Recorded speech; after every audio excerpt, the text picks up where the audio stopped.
If your job at a healthcare facility includes disinfecting against viruses, you know prevention is the best medicine. And maintaining healthy spaces starts with a healthy cleaning routine. Grainger's world-class supply chain helps ensure you have the quality products you need when you need them. From disinfectants and cleaning supplies to personal protective equipment, so you can help deliver a clean bill of health. Call 1-800-GRAINGER, click Grainger.com, or just stop by. Grainger, for the ones who get it done.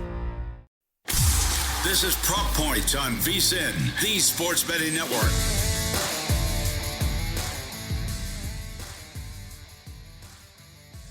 Hey everybody, welcome to Prop Points. Jeff Erickson and Nick Whalen from RotoWire right here. I am still buzzing from Game 1 of the Eastern Conference Finals. I will not stop talking about it. You cannot make me stop talking about it, Nick Whalen.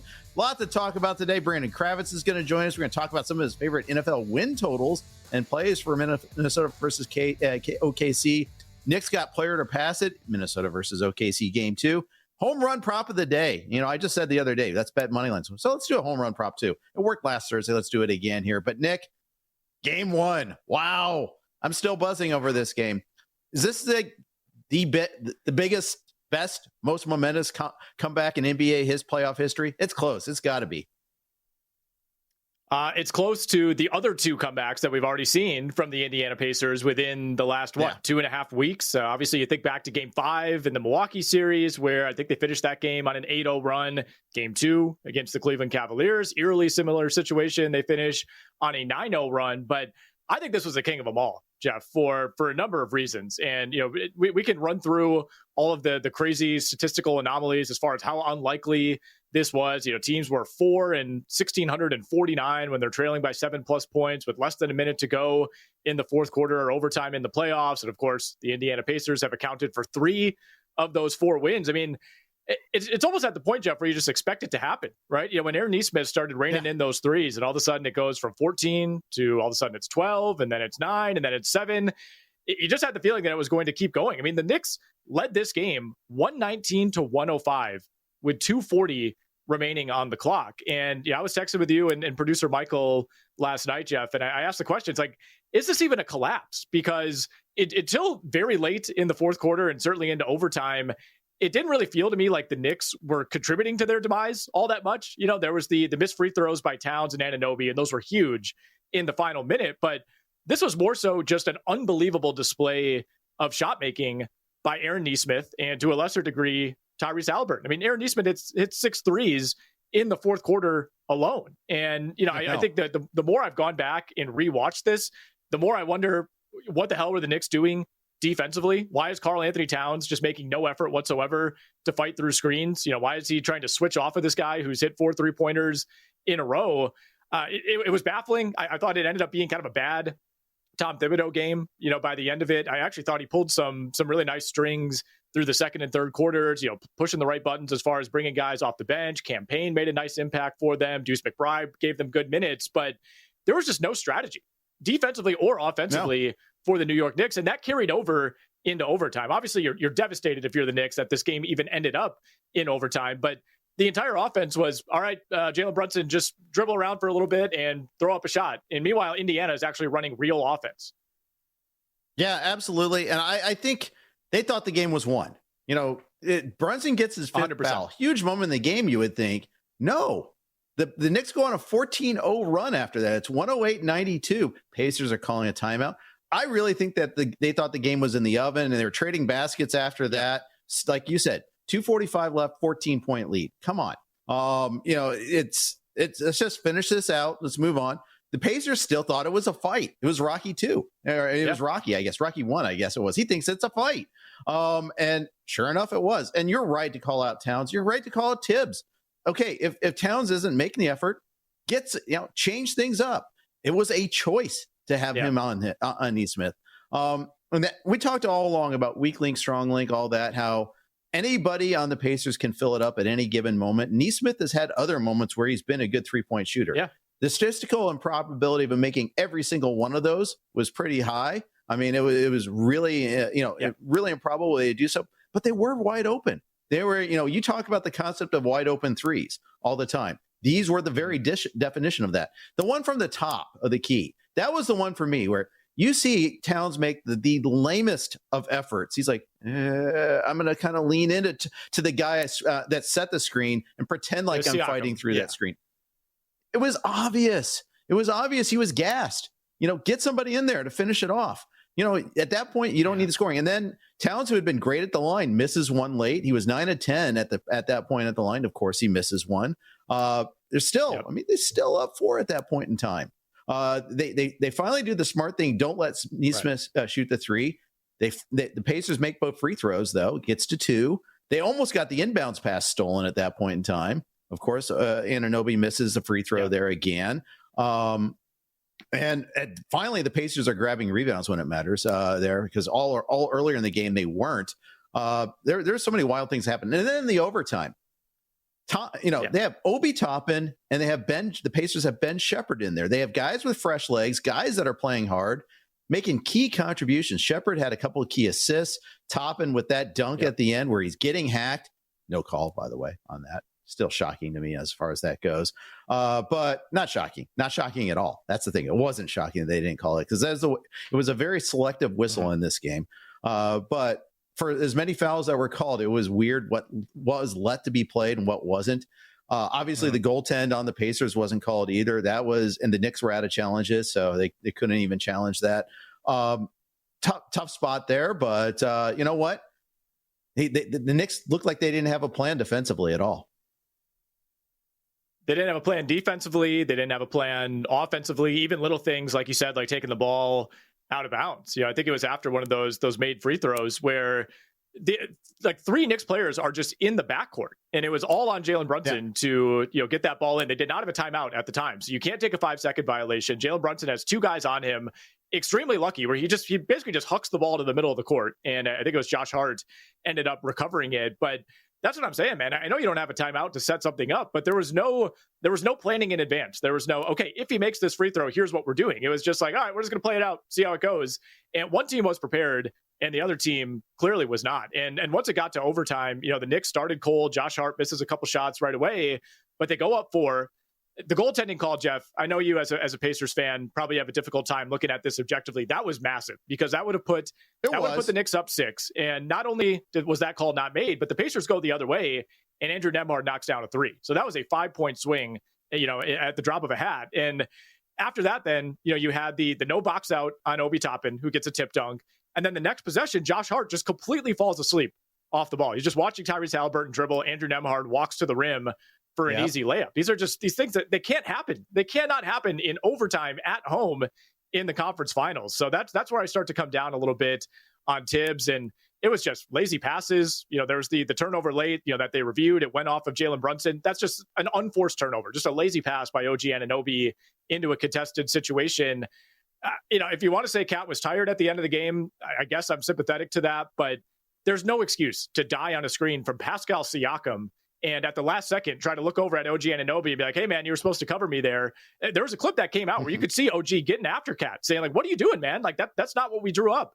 You just can't have those kind of miscommunications at the end of the game, specifically against the Pacers, because even when they're down 14 with 2.5 minutes left, they don't think they're out of this game. And certainly they were not.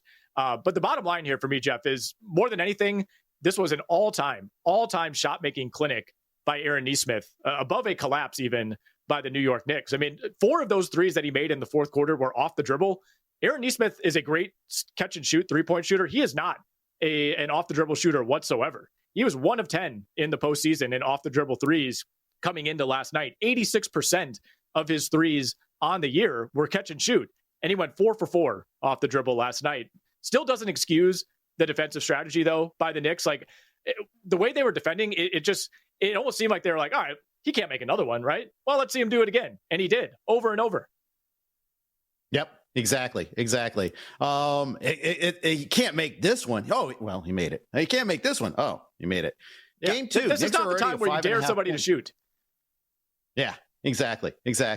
Game 5. Game 2. Knicks are already a 5.5-point favorite. It was 4.5 in game 1. The total is 227.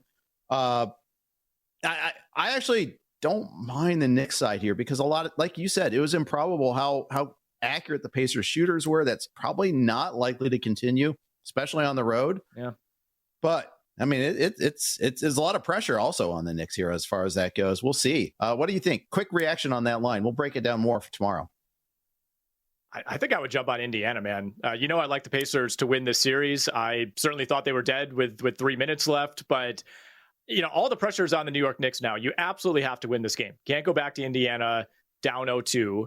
And you expended a lot of energy, right? You played a really good game overall. I mean, you got 78 combined points out of Jalen Brunson and Karl Anthony Towns. I mean, what are the chances that you get 43 out of Brunson and 35 out of Towns again in game 2? And you could say, yeah, OG probably hit some of those open threes. Maybe you get more out of McCall Bridges, who I actually thought was pretty good for most of this game and did disappear late. But Indiana has all the momentum here. Pacers obviously don't feel great about how they played for most of game 1. I think part of the reason the Knicks are favored is, they did look like the better team for 98% of this game. But this is a big, big emotional weight now to try to have to shed ahead of game 2, because like you said, they felt like they won this game. In their minds, the New York Knicks were up 1-0. All of a sudden you're down 1-0 and you are in a backs against the wall must-win situation. And look, we've seen the Pacers thrive. When the other team is vulnerable, that is when Indiana tends to capitalize. And look, to me, it's unlikely that we get to game 2 and Indiana's down almost 20 in the second half. I think this is going to be a close game. I don't know if Indiana wins outright, but if you're giving me 5.5 with the team I think is winning this series, I'll jump on the Pacers. All right. I like it. Let's music to my ears. Are you still using your buddy's gut instinct as your betting strategy? Come on. You deserve better. RotoWire has the real tools the pros use. Rankings, projections, updates, and data that doesn't sleep. Whether you're making picks, setting your fantasy lineup, or placing bets, our award-winning insights give you the edge you need. Get started today by heading over to RotoWire.com and entering Roto15 at checkout for 15% off any RotoWire product. All right, quick updates on the 2 baseball games going on right now. Yankees are up 1-0. Nate Eovaldi pitching for the Rangers. He just gave up a home run to Vivas. It's a kind of a rare homer there. In the other game, it's 2-2 between the Padres and Blue Jays. Brandon Kravitz joins us next. You're on Prop Points.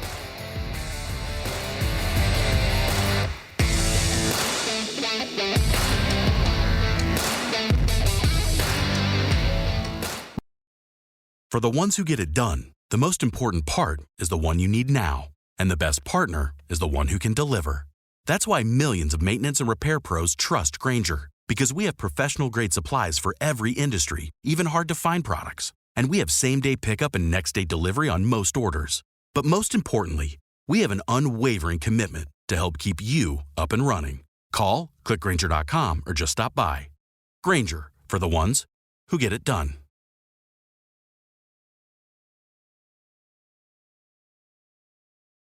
You're watching Prop Points on VSiN, the Sports Betting Network.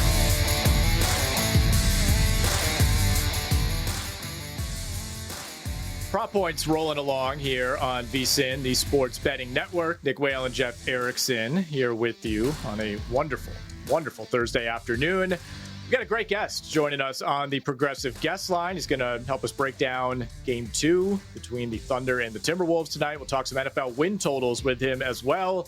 Brandon Kravitz, one of our props analysts over at RotoWire. You can check him out on Twitter at Brandon Kravitz. Brandon, it's been too long, man. Welcome back to the show. Great to have you on. I know you could hear Jeff and I passionately discussing Game 1 between the Pacers and the Knicks last night. I got to cool down a little bit. I didn't even bet the Knicks last night, and I'm fired up about how that game ended. But the big question, and we touched on it at the end of the last segment, what we saw last night is in the past. The Knicks can't change that. How do the Knicks possibly put that behind them and try to refocus for Game 2? I don't know how you can. I was on the Knicks last night. I'm on the East Coast, so it gets pretty late at the end of these games. I'm still, even with a 9-point lead and a minute left to go, I was never comfortable. I don't know why I wasn't more comfortable. After the game, I saw the statistic that it was with over 1,000 that a team had come back and won a game like this. Of course, I didn't just need the win. I needed the -4.5 to hit as well. I think you do have to try and not overreact to this. This will be a theme throughout our conversation and talking about the upcoming Western Conference Finals Game 2. the biggest overreaction you will have in a series is between game 1 and game 2. So it'll be easy to enter freak out mode. We're all still trying to make our way through how exactly that happened for the Knicks. I think one of the sharpest bets you can make for game 2 is whether you like them in the first quarter or the first half. Pick your poison and take the Knicks on the money line in either the first quarter of that game or the first half against Indiana. And then if they have a lead and you're comfortable live betting it, hop in on the other side, because it seems like that's the trend here, is that no one in the NBA, including when the Knicks were playing the Celtics, nobody can hold a lead after obtaining one in the first half. But you know the Knicks are going to come out fired up and passionate and locked in after the way that they fumbled away that game in game 1. To follow up, though, how many games does this series go? You spent some time yesterday. Both Nick and I really like the over 5.5 games, even though a minus 170 price.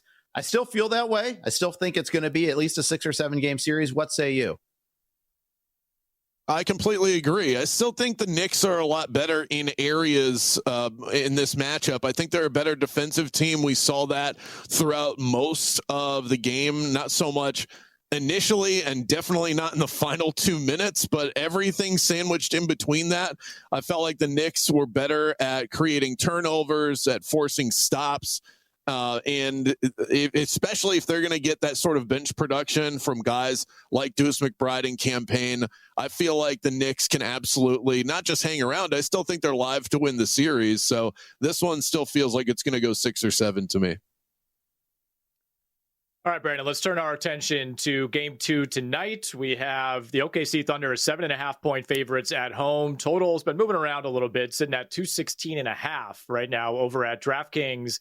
I know you have some props. I know you have a lean on the side as well. But before we dive into those, I want to ask you about Rudy Gobert. You're staying away from Gobert in the prop market, as am I, probably rightfully so. What did you make of Rudy Gobert's role in game 1? Do you expect him to be a bigger factor in this game tonight?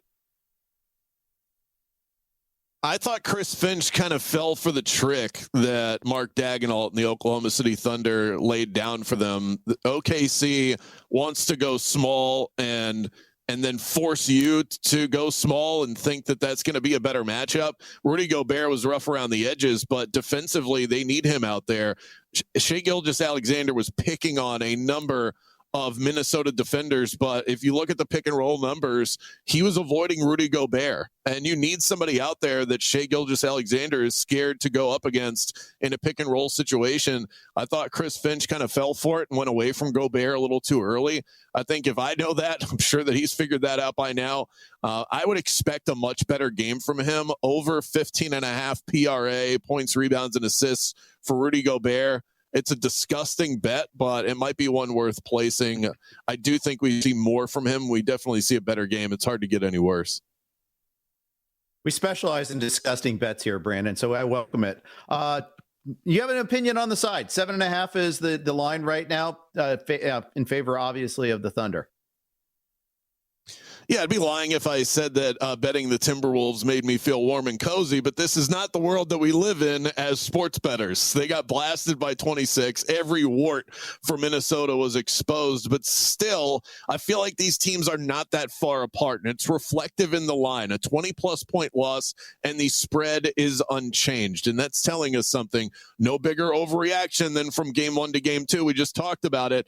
So if you liked Minnesota, and I did, heading into game 1, and I even liked them a little bit in terms of the price going into the series to come out on top, nothing that I saw in game 1 should change my mind or deter me from that position. Teams get blown out. It happens. And I would expect these two teams to trade blows throughout the course of the series. 19 turnovers for Minnesota, just 15 for OKC. But really where the disparity was the points off of those turnovers.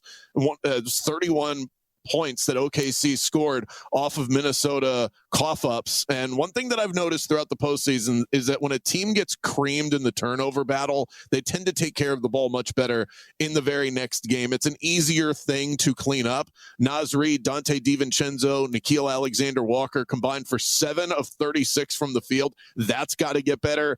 Ant had ankle issues in game 1. He was able to come back. You would expect him to feel better. Clearly, OKC is the better team. Minnesota still, I think, is live to potentially win this series as long as they can correct some of those issues. All right, Brandon, let's move over to the prop market for tonight. I know you got a few in your back pocket here. You're looking at Naz Reid. You're looking at Dante DiVincenzo, who you mentioned, and you have something for Isaiah Hartenstein as well. A bounce back spot here for a couple of these guys, Naz Reid being the most among them. He is going to need to turn things around if they've got a chance. Rudy Gobert was effectively taken out of the equation in game one, and I do think we see a little bit more from Rudy, but either way, Naz Reid is going to have to knock down his threes when he's out there. He shot 7 of them, did not make one. I would be looking for a bounce back from a 40% three-point shooter throughout the course of the postseason. Dante DiVincenzo, I'm actually going to escalate this a little bit. I like him over 4.5 made threes. You get this at plus 575. Attempts. That's how you get to these wild and crazy numbers. Dante DiVincenzo shot 12 threes in game one. This team could not get to the paint. So if that continues, we're going to see more of these three-point shooters jack up a load of threes. Part of the reason why I like Naz and Dante DiVincenzo. But something that I found in my research was that when DiVincenzo gets up 10 three-point attempts in a game, he's gone over 4.5 8 times. That's a hit rate of 62% on games where he shoots at least 10 three-pointers. Didn't get there in the last game, but we're betting into this as if it's a 15% probability, and that's just simply not the case. Also, for Isaiah Hartenstein, over 18.5 PRA, we are getting a discount, fellas, because this was at 21.5 headed into game one. He was well on his way. He got into foul trouble, finished at 17, and then also didn't play a minute in the fourth quarter because the game was a blowout. So I like him to go over 18.5. I'm not really sure why they're giving us a 3-point discount, but I will shut my mouth and take it. Folks, smarter bets start here and last all year with VSiN Pro. Right now, you can sign up on an annual subscription and get 14 months for just $199 when you use the promo code PRO. That's PRO. That's 2 extra months free for less than 50 cents a day. Become a VSiN Pro subscriber right now. You'll get instant access to a daily email with all the best bets from hosts and their guests, real-time betting splits from both DraftKings and Circa, 24/7 video access to the fantastic VSiN Watch app, plus full access to VSiN.com's analytics, betting trends, and expert breakdowns. Don't wait. Go to VSiN.com/subscribe. Use that promo code PRO to lock in this offer. That's VSiN, VSIN.com/subscribe. Brandon, let's pivot over to the NFL. I love talking NFL win totals, even if I don't love having my money held for 9 months. But I love talking it early, too, before like the opinion kind of coalesces around certain teams. Do you have a feel on your Miami Dolphins on the win total at 8.5 games? Not a great one. The schedule's fairly easy outside of the requisite Buffalo road game. Their toughest road game outside of that is Atlanta, maybe Pittsburgh, depending on how you view them. I can see where the odds makers got to this number. The Dolphins sliding in just past 8.5 would not surprise me, but you're going to be sweating out some cold weather Tua games down the stretch at the New York Jets, at the Pittsburgh Steelers, at the New England Patriots. Don't know how good those teams are going to be, but we know that Tua doesn't necessarily show up in those cold weather environments. That's 3 of the last 5 weeks of the season. It all comes down to that. It comes down to Tua's health. It comes down to what kind of locker room cancer is Tyreek Hill, and what about the losses that this team sustained on defense? I would still take the over, but I'm not tying up my money on the Dolphins. Ooh, I'm under on that Dolphins prop. Brandon Kravitz, everybody. Check him out over at RotoWire. Find him on Twitter at Brandon Kravitz. Play it or pass it for game 2. Coming up next.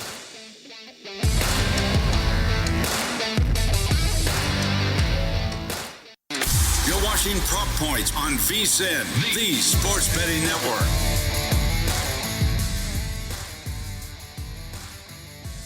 It's time for another edition of Play It or Pass It, but quickly before we do that, quick scoring update on the 2 MLB games ongoing right now. Still 1-0 Yankees. They're in the top of the 7th. Carlos Rodon went 6, struck out 8, and obviously scoreless innings, 2 hits, 2 walks, 105 pitches, so he's out of the game right now. Nathan Eovaldi gave up the 1 solo homer, and he's thrown 105 pitches, so he's probably not much longer for this game either.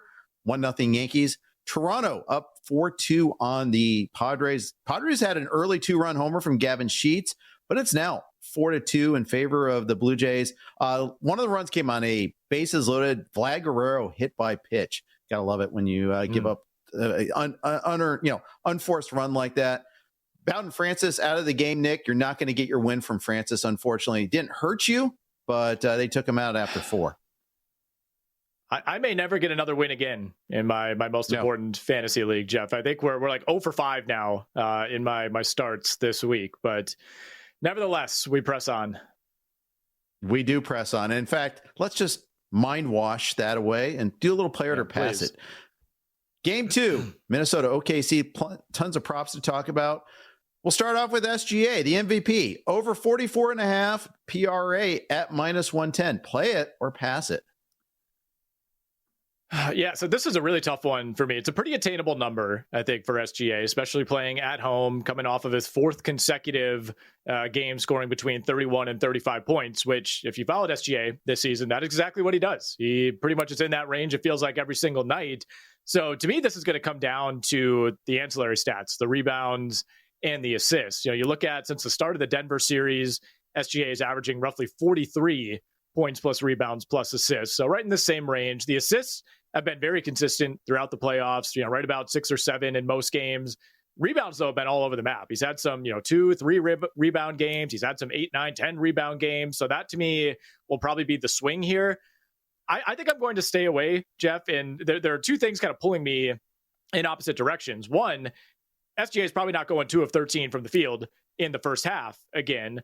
But on the other hand, I don't know if we're going to get those same calls that SGA was getting in game 1. We see this, adjustment from game 1 to game 2 all the time. Just like teams and coaches make adjustments, referees make adjustments as well. And look, the league hears this feedback, whether they want to admit it or not. The last thing they want coming out of this game tonight is more complaining about the officiating. So I think we could see this game. I'm not saying they're going to push it in favor of Minnesota, but I think we'll see SGA called a little bit more tightly than he was in game 1. So this is more of a pass for me.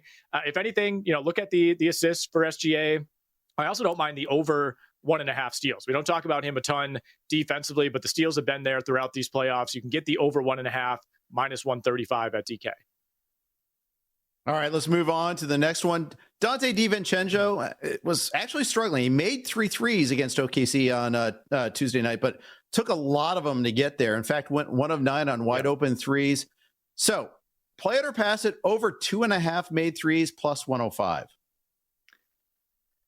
Yeah, I don't want to read too much into game 1 because, again, there will be adjustments here. And I don't know that Minnesota's strategy is just, hey, let's shoot 53s and, hopefully we make 22 of them.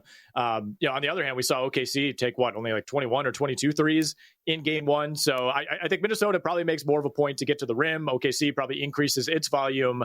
But the bottom line here is that Dante DiVincenzo has been a high volume shooter throughout these playoffs. He's not making that many, and the Timberwolves as a team, have had these letdown shooting games throughout the postseason.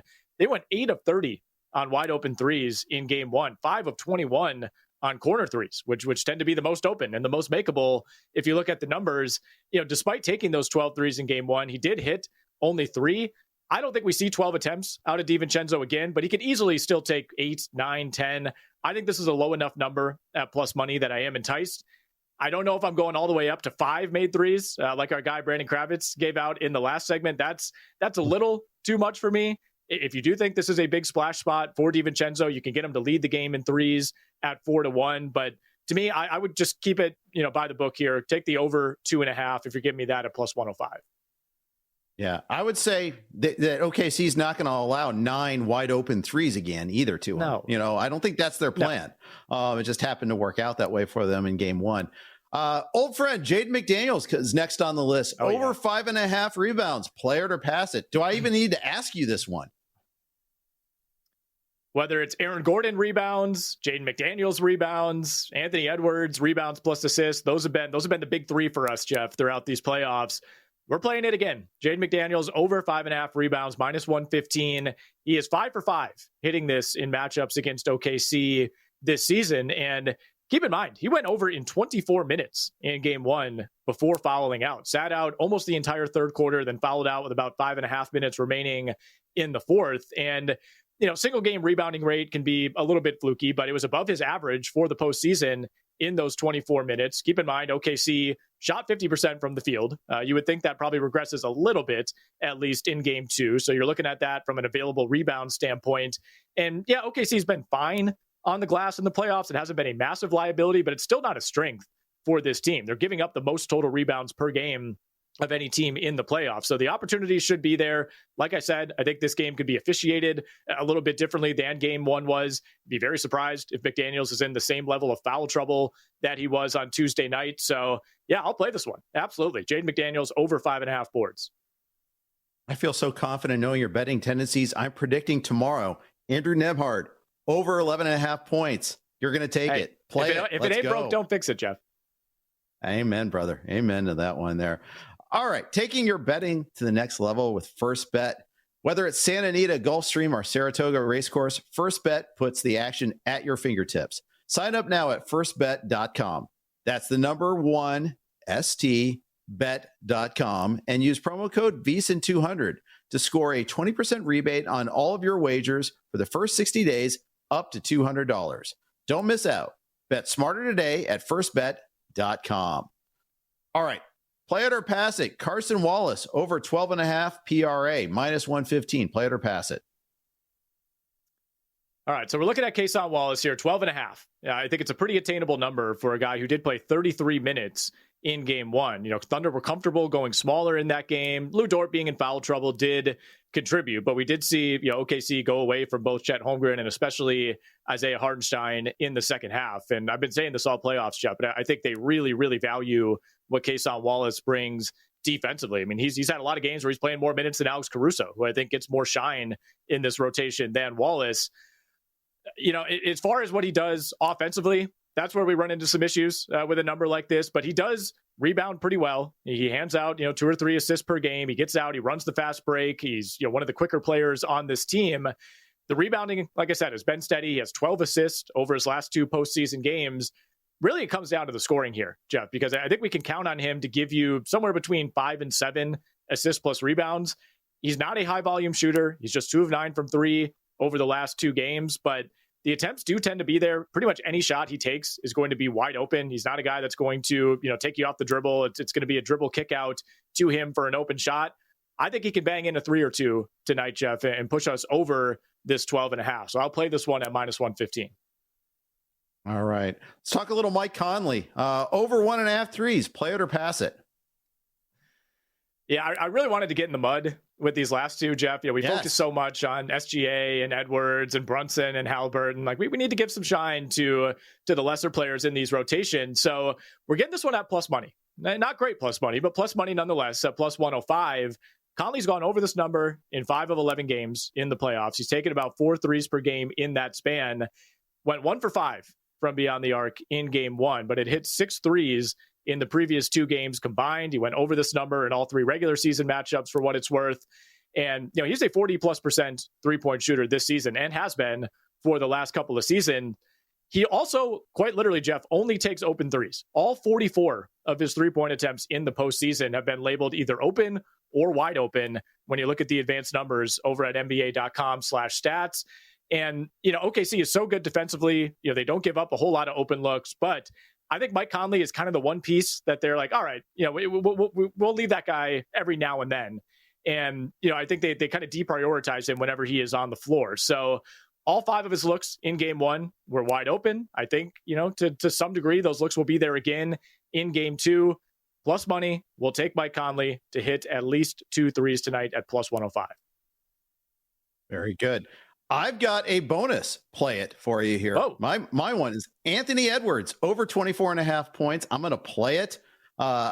He got fined for this. He cursed on air. He goes, only 13 blanking shots. I wish there was just a shots prop. I would take that for sure. But I think he's going to try to fill it up tonight. I think it's going to be, obviously OKC knows this. They're going to try to stop him, but I think he's going to take over 20 shots. He'll get there by some way or form there. Yeah, I'm with you, man. I'm with you. I don't think we see, that low volume again from Edwards. Even if he has to force some things tonight, that's probably better than, clanking shots off the bench for Nickeil Alexander-Walker. So I'll play that one. And I'm also looking at Edwards over 36.5 points plus rebounds plus assists. All right. We're going to turn the conversation over to baseball next. This is Prop Points.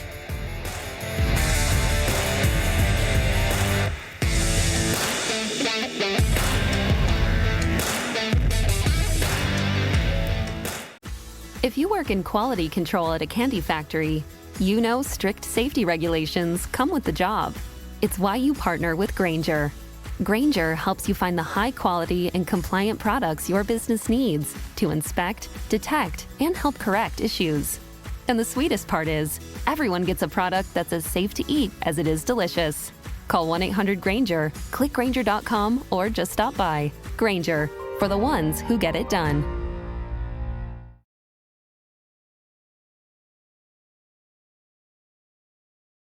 You're watching Prop Points on VSiN, the Sports Betting Network.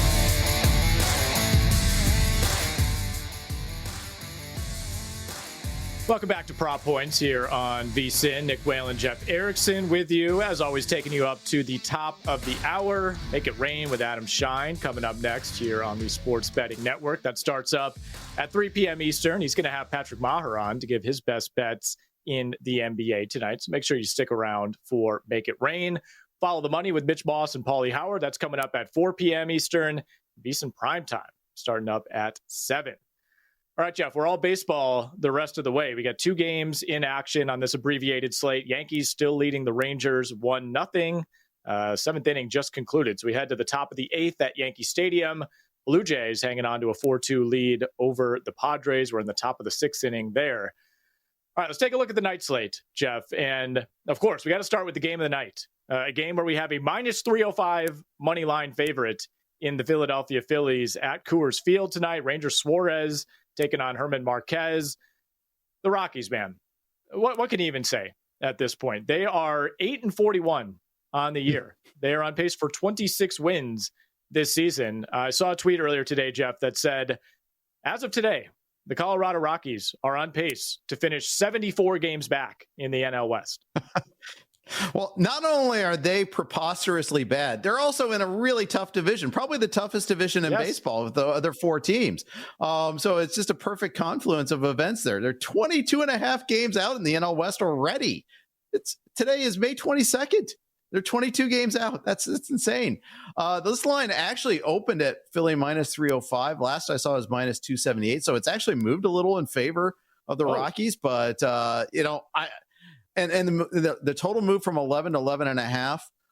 Some of this is Ranger Suarez and his over 5 ERA, but keep in mind that Suarez has actually been okay in his last 2 starts. Gave up 7 earned runs in his first game coming off the IL. 3 earned runs over 14 innings pitched through 7 innings in each of the last 2 starts. I kind of like going contrarian here, against the movement of the line, go the under 11 and a half. It's just such a high number. At minus 108, I'm going to go that route there. There's not a whole lot of value in going like Philly's money line unless you're pairing it with something else there. Marquez sneakily hasn't given up a ton of homers, so I was ordered, not ordered, but I was requested to provide home run props today. I'm going to kind of avoid it in this one here because I don't think Marquez is a home run go for ball guy necessarily. Gives up a ton of hits, and I think that will happen still. But I think we're going to see if that Sunder can come through. We might just need to take a moment of silence at some point for the Colorado Rockies. But my goodness, man, I don't think this is going to reverse at any point. We are 49 games into the season, and there are just no signs of life for that team out in Colorado. All right, let's move on. We got the Angels and the Athletics. This is a struggling Athletics team over the last couple of weeks, Jeff. Tyler Anderson on the bump for the Angels, taking on Luis Severino. I know you got a home run prop here and a total bases prop for this game. Yeah, and I wanted to point out the home road splits here, especially for Severino. Has not found his new digs in Sacramento to be to his liking. In 34 innings and change at home, he's got a 6.75 ERA, 150 whip at home, compared to 25 road innings where it's 0.72 ERA, 0.96 whip. All 4 of his home runs allowed have been at home. Meanwhile, Taylor Ward's on a heater, homered in 3 straight, 5 of the last 7 and 13 overall in the season. I think the ball's starting to carry more a little bit in Sacramento. As the weather heats up, it's going to be a continuing trend. We saw a ball last night, early in the game especially, where it was felt like it was kind of in on the label a little bit against Lawrence Butler. Carried out over the wall in center field, and the Angels pitcher Jack Kakanowitz looked stunned that it went out. The swing, it didn't look like he barreled it, but it still went out. It's supposed to be 81 degrees today in Sacramento. I think especially in the early part of night games and during day games in particular, I like home run props. So we're going to go bet the streak with Taylor Ward. You can probably find some, bigger payouts for some other players on this roster for the Angels or for the Athletics on that one there. But I think the ball's going to fly today. Max Schumann, by the way, 1,036 whip. OPS over the last 21 games. He's batting leadoff for the Athletics today. We're going to go a little over total bases of 1.5 at plus 125. This time, at least, I waited to make sure the player was in the starting lineup before giving the over total bases prop. Yay me for that. But I think Schumann's kind of a sneaky guy there. All right, in the AL Central, we have the Guardians on the road at the Detroit Tigers. Tanner Bybee going up against Jack Flaherty. I know you're looking at a money line here, Jeff, and one of your favorite plays of the night on the total. Yeah, and again, this one here is a starting pitcher oriented. Tanner Bybee's got a 4.06 ERA. Looks pretty cromulent. He's supposed to be their best starter.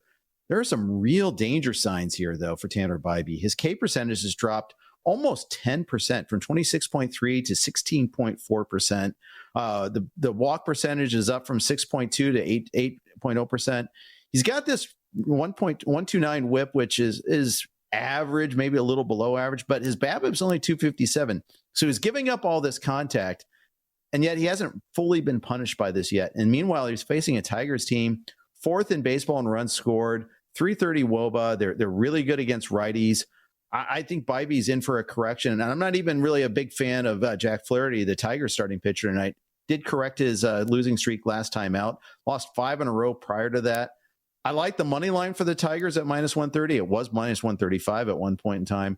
I really like the over 8 runs at minus 108.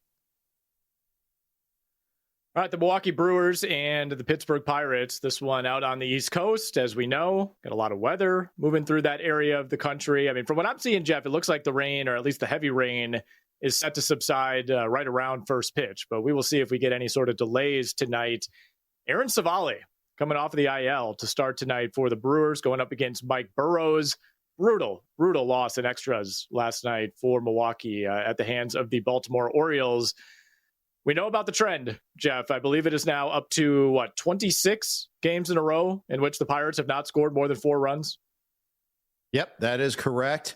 The conditions are at least decent enough for that to get there. In fact, the total implies that they're going to get there. They're going to break the streak tonight. And the total's at 9 runs. The wind is kind of up, but there's the rain factor, and there's just the Pirates factor. O'Neal Cruz is dealing with a bad back. I'm just going to go under on the Pirates team total again. I'm going to keep rolling with the streak here. Under 4.5 is the team total. So I don't even have to get it at 3.5. I get it at 4.5 paying minus 145 for that privilege. But, even if you don't really believe that Savali is all that great, I mean, the Pirates are starting Mike Burrows tonight too. So, I mean, there's that action too. Both these are slumping teams. I like the under on the team total, probably like the under 9 overall as well. The Atlanta Braves are on the road at the Nationals tonight. Atlanta minus 155 on the money line, total 8.5. This is AJ Smith-Shawver going up against Trevor Williams. I know you're looking at Williams tonight in the prop market. Yeah, I am. I'm trying to pick on a pitcher. It's dangerous picking under on strikeout props. So, I think I've been a little cold on that lately, but we're going to go back to Trevor Williams. His K percentage is down. His average fastball is 87.3 miles an hour. He is not a guy that misses bats. He did strike out 4 against the Braves last time out. So this line at 3.5 he could cover it. It's possible, but I just think I think the Braves are starting to hit a little bit better. I'm going against a pitcher that I really don't like a whole lot there. So going under on the 3.5 strikeouts. Maybe you want to try to go under outs recorded with Trevor Williams. I could go with that as well. All right, there we have it. You can find all of our best bets every day over at vsin.com. If you're a pro subscriber, you can find everybody's best bets over on the site. So make sure you check that out. No plays for us, by the way, in that Mariners-Astros game, but George Kirby making his first start of the season, coming off the IL with that shoulder injury. It's time for our G-Bank Best Bets of the Night. They're brought to you by G-Bank. Introducing the $500 trifecta from G-Bank, First Bet, and VSiN. All you need to do is open a G-Bank Visa Signature credit card. In the first 90 days, deposit and play through $1,000 at First Bet to trigger the $500 trifecta. If you do that, you'll receive $200 in cashback rewards on your G-Bank Visa Signature card. First Bet will give you a $100 deposit match, and VSiN completes the trifecta with a free VSiN Pro subscription through August 31st. Talking a $200 value there. That's the $500 trifecta from G-Bank, First Bet, and VSiN. Head over to VSiN.com/GBank. That's VSIN.com/GBank. This one-time promotion is limited to customers opening a new account in response to this offer and will not apply to request to convert existing accounts. Apply today over at VSiN.com/GBank. Terms and conditions apply. All right, Jeff, we talked a little bit about that Dolphins win total earlier in the show. I did not know this was in best bet territory for you. Which way are you leaning? Yeah, this is my strongest win total bet of the year so far. That's under on 8.5. Tons of losses on defense, counting on Phillips and Chubb to do something after major injuries. Minus 145 is the problem, but I'll still take it under Dolphins 8.5 wins. All right, Jaden McDaniels, we're taking this thing all the way. Rebounds leader tonight, 10-1 to lead this game in rebounds. That's going to wrap it for the Thursday edition of Prop Points. Stay tuned. Make it rain with Adam Shine coming up next. For the ones who get it done, the most important part is the one you need now. And the best partner is the one who can deliver. That's why millions of maintenance and repair pros trust Grainger, because we have professional-grade supplies for every industry, even hard-to-find products. And we have same-day pickup and next-day delivery on most orders. But most importantly, we have an unwavering commitment to help keep you up and running. Call, click Grainger.com, or just stop by. Grainger, for the ones who get it done.